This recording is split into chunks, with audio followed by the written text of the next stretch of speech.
Tomato আর শুকনো লঙ্কা সেদ্ধ করতে বসেছি। এটা একটা মোমোর চাটনি বানাবো। টমেটো আর শুকনো লঙ্কাটাকে টমেটোর খোসা ছাড়িয়ে পেস্ট করে নিয়েছি। এই যে কড়া গরম বসিয়েছি, এর মধ্যে দেবো এই রসুন কুচি আর আদাটা গ্রেট করে নিয়েছি। আর দেব কাশ্মীরি লঙ্কার গুঁড়ো, ভিনিগার, একটু নুন, আর দেখতে পাবো কী দিচ্ছি। গরম হয়ে গেছে, তেল দিয়ে দিচ্ছি।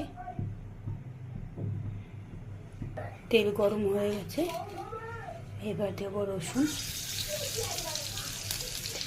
রসুনটা একটু ভাজা হলে তারপরে দেবো আদাটা। রসুনটা একটু ভাজা হয়ে গেছে, এবার আদাটা দেবো।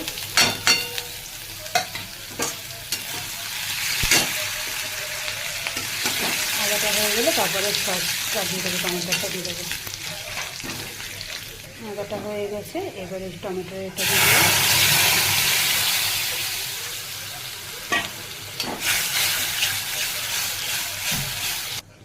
দেখো একটু নুন দিচ্ছি,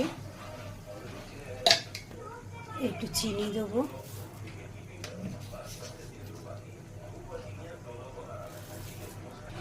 একটুখানি ঝাল লঙ্কার গুঁড়ো দেবো, কাশ্মীরি লঙ্কার গুঁড়ো দেবো। কাশ্মীরি লঙ্কার গুঁড়োটা দেওয়া হবে কে কালারটার জন্য। এবার একটু কষবো।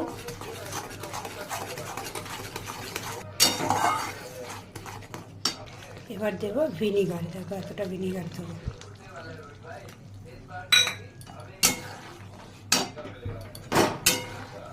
এবার এটা গ্যাসটা জোরে দিয়ে জাল দিতে হবে। দেখেছো কাশ্মীরি লঙ্কা গুঁড়োটা দিতে কত সুন্দর কালারটা এসছে। এবার এরম পুরো নাড়িয়ে নাড়িয়ে এবার এটাকে শুকাতে হবে, গাঢ় করতে হবে। ভিনিগারটা একটু বেশি করেই দেবো, যাতে অনেক দিন রেখে দিলে থাকবে আর টকও হবে। এবার দেবো দেখো একটু সয়া সস।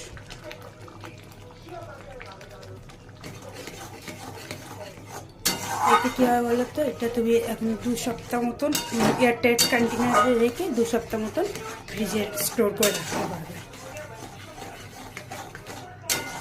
দেখো আমার মোমোর চাটনি রেডি। আমি এটা বন্ধ করে দেবো।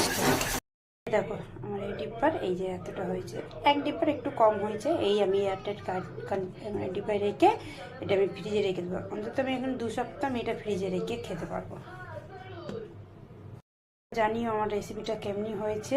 ভালো লাগলে চ্যানেলটাকে সাবস্ক্রাইব করো, লাইক করো, আর পাশে থাকা বেল আইকনটাকে প্রেস করে দিও, যাতে আর অন্য ভিডিওর নোটিফিকেশানগুলো যাতে তোমাদের পৌঁছে যায়।